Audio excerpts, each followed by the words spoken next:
ma bëgg lancer un appel fort daggal ma lii sa waay kullu kuy activiste républicain kullu kuy influenceur républicain pare ci Macky Sall parce que am na ñoo xam ni faruñu APR mais dañoo bëgg Macky Sall kon kullu koo xam ne activiste nga républicain kullu koo xam ne influenceur nga républicain maa ngi lay sànni kàddu yi bu leen xuloo bu leen welante bu leen daggasante na ngeen ko defee ci bu njëkk ba tey ngeen am ndam parce que nag maa ngi delloo njukkal activiste yi ak influenceur mboole seen ci ñi nekk ci YouTube bi ñi ne ci Facebook bi ñi ne ci TikTok bi la ngeen doon def di ko wax bu leen ko xeeb la ngeen doon féddali ci jaar-jaaru punkal mi ma jàkkaarloo ni bu leen ko xeeb seen kàddu raw na kàddu ñi nga xamante ni yàq moo leen tax a jóg kon ku yàlla dessiné sa yoon noonu ngeen liggéeyee ko noonu wéy leen ci loolu daa am ñaari réew leen di xaar da ngeen am mbër mu war a dem sur la scène internationale donc combat bi jiitu mooy ngeen porter candidature bi sans xuloo nii tàggasante talul leen ko bu leen ko tal xam ngeen lu tax parce que ña doon way depuis barki démb boo démb ba tey ba démb ba sànq bu ñu amoon nit ñi déglu leen kon wax ju du yegg si fii kon ñooñu jariñoo xuloo jariñoo wax jariñoo sax taf di wax ak ñoom continuer leen ci li ngeen nekk mooy taxaw leen ci wetu jàmbaar gii dallinkoor gii njiitu réew mii njiit nga xam ni jaar-jaaram mucc na ayib taxaw leen ci bañ a xuloo taxaw leen ci bañ a xeex taxaw leen ci bañ a werante parce que dara kenn mënu koo yàq deram kenn mënu koo yàq kon dal leen xel ci loolu kon candidature bi jàll na au niveau Afrique kon la ca des mooy au niveau international foofu it seen xel mënees na dal ndax nag kii ngeen jàkkaarlool du Sénégal du Afrique àddina bi ñoo ko jox cër kon ku jàpp ne war nga mën taxaw ci yàq deram nit ñi duñ la déglu kon ñun jarul ñu ciy sonn ñu ne dañ leen tardeel au fait ci wax benn tontu bi jarul xuloo jarul dàggasante rester soudé rester maanaam constant ci combat bi nga xam moom ngeen di combat mais rester surtout serein ngeen porter candidature bi ni ngeen ko doon defee kuy live na live porter candidature Macky Sall ku dugg di saaga baleen ko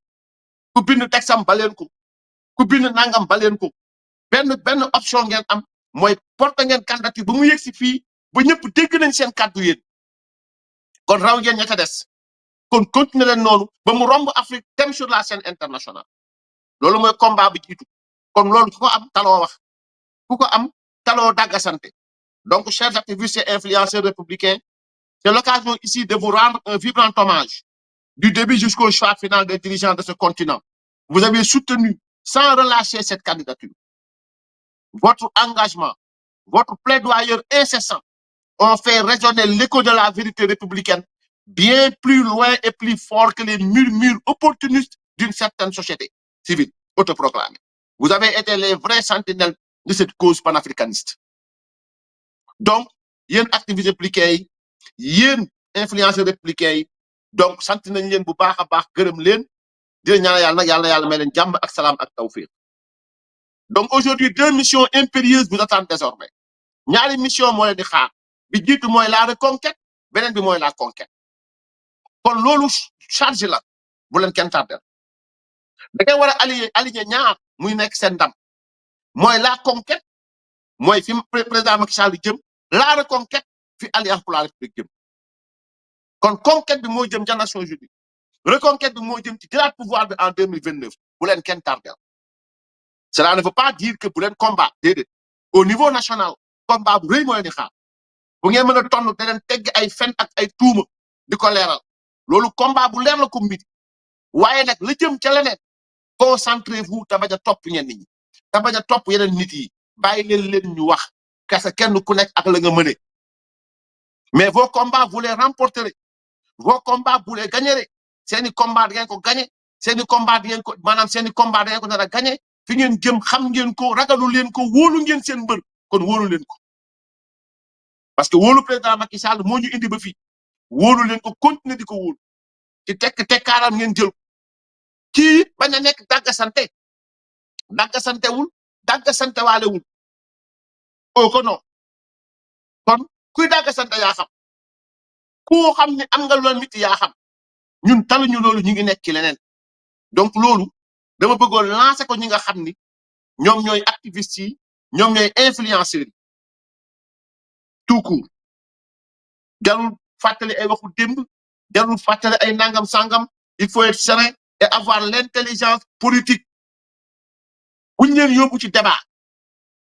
parce que kii di wax ak ñiy wax liñ bëgg mooy ñu jël leen tëj leen ci cercle boobu ngeen nekk suba ak ngoon ñuy wax ngeen di tontu ci secrétariat Nations Unies bu président Macky Sall jaru ko xam ngeen tax jaru ko parce que ku taxaw di wax Macky Sall tax loxoom dafa takk deret ak nangam sangam ñoom ñoo yor nguur keneen ku taxaw di wax leneen ñoom la mais jarul werante jaru parce que liñ bëgg ñun xam nañ ko dégg naa ay ñu nekk bitim réew États-Unis yu demee noonu di wax seeni wax jaru ko parce que ñoom liñ bëgg mooy indi leen ci beneen débat ñuy wax ngeen di tontu ñuy wax ngeen di tontu ba indi coow loo xamante ni ça fera l'affaire des autres kon bàyyi leen ñu wax 2021 ba léegi ñu ngi wax de 2021 à 2026 ils n'ont jamais cessé d'accuser le président Macky Sall sans preuve. Ils n'ont jamais cessé d'insulter le président Macky Sall sans réponse. Ils n'ont jamais cessé comment dirais-je, de manipuler l'opinion sans convaincre. Donc, aujourd'hui, vous avez toujours soutenu le président Macky Sall, vous avez vaincu. Vous avez toujours soutenu sa candidature, vous avez vaincu au niveau Afrique. Ça reste au niveau international, bien sûr. Mais neex na ba pare. Neex na ba pare kon bu leen kenn yàqal. Bu kenn yàq li nga xam ni moom ngeen nekk di ko def. Et ça, c'est très important pour Sénégalais yi mën koo bàyyi xel bu baax a baax. Donc, loolu mooy li nga xam ni bëggoon naa ko ñëw en deuxième lieu ci li nga xam ni vraiment aussi c'est l'occasion de remercier tous les panafricanistes ñi nga xam ni jàpp nañ ci combat bi taxaw ci nag taxawaay bu mat sëkk bu mucc ayib les intellectuels yi nga xam ni taxaw nañu bind ak homme politique yi nga xam donte ni bokk ñoo Macky Sall kan sax taxaw nañu en tant que panafricaniste mais aussi en tant que citoyen sénégalais patriote taxaw nañu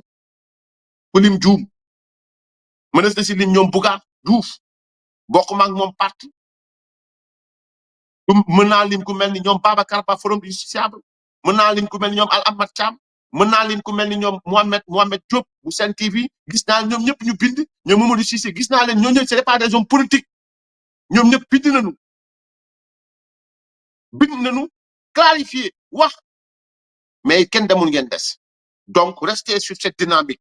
kon ne leen dynamique boobu bañ a may kenn laa wax mu leen dugal ci cercle infernal xam ngeen lu tax parce que ñoom ñooy wax ñooy tontu seen bopp dama leen di masal benn boo xamante ni rek ñaari vidéo laay indi pour ngeen noppal seen bopp ngeen xam ne ngeen ko séqal foog ñu wax moo tax jariñoo xulool mais dama leen koy jox juste rek pour ma dalal seen xel ni seen wax seen biir la yem seen wax seen biir la yem kon jarul tontu bu bëri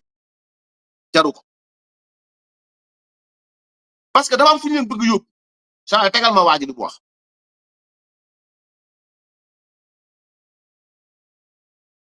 foogee ni nommé nañu ministre man mi Ousmane non pardon Tounkara ngay njëkk a teg ba